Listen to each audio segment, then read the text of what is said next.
ভাস্কর চক্রবর্তীর কবিতা পাঠ করছি আমি, মৌমিতা পাল। আলাপ।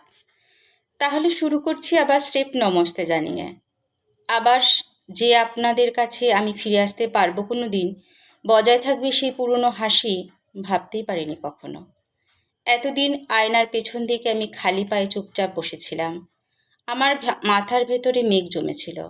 সারাদিন আমি শুনতে পেতাম বৃষ্টির শব্দ, দেখতে পেতাম হালকা সাদা মেঘে ভেসে চলেছে মাথার চারপাশ দিয়ে। চিঠি ফিটির আমি আশা করতাম না কোনো দিন। তাছাড়া সত্যি কথা কি, পেতামও না চিঠিপত্তর। খাবার দাবার বলতে আমার ছিল রাশি রাশি চুইংগাম। আমি সারাক্ষণ সেসব চিবোতাম বসে বসে, আর ঘুমিয়ে পড়তাম তার ওপর। এইসব অনেক পুরনো দিনের ঘটনা। নতুন ঘটনা বলতে আবার আমি খুঁজে পেয়েছি আমার হারিয়ে যাওয়া চোখের জল। লিখেছি, যা লিখে না রাখলেই নয়।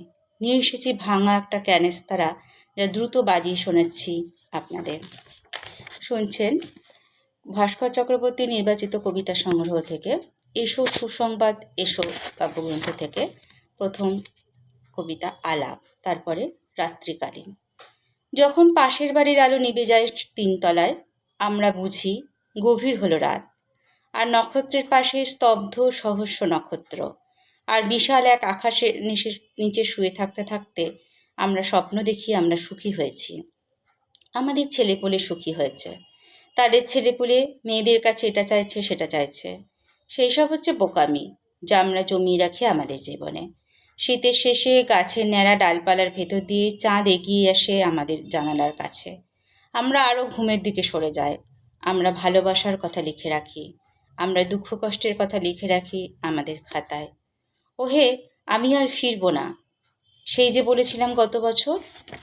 সত্যি নয়, আছে ঘামে ভেজা গেঞ্জি আর জামা, আর হাওয়ায় এই তো ঘুমিয়ে পড়ছি এখন, আবার ঘুমিয়ে পড়ছি।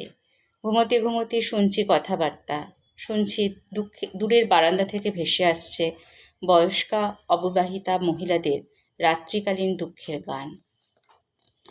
গদ্য কবিতা ভাস্কর চক্রবর্তীর পাঠ করছি। পরের কবিতা দু চার লাইন। কি বিশ্রীভাবে যে শুরু হয় আজকাল সন্ধেগুলো। চুপচাপ আমি ঢুকে পড়ি ঘরে, দেখি টেবিল ল্যাম্প মরার মতো পড়ে থাকে টেবিলের ওপর।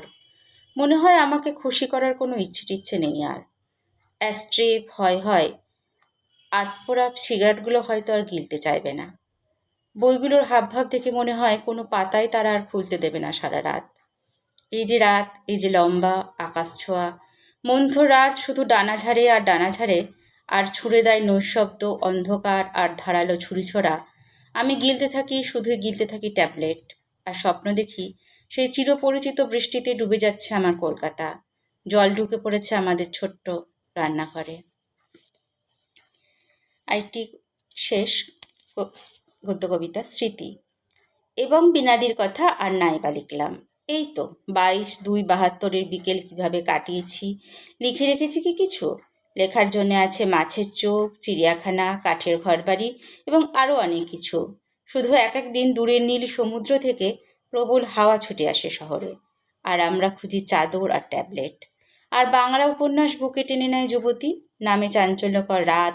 দোতলা তিনতলা বাড়িগুলো ঘুমিয়ে পড়ে, একতলা বাড়িগুলোর মনে হয় কোনো দুঃখ নেই আর।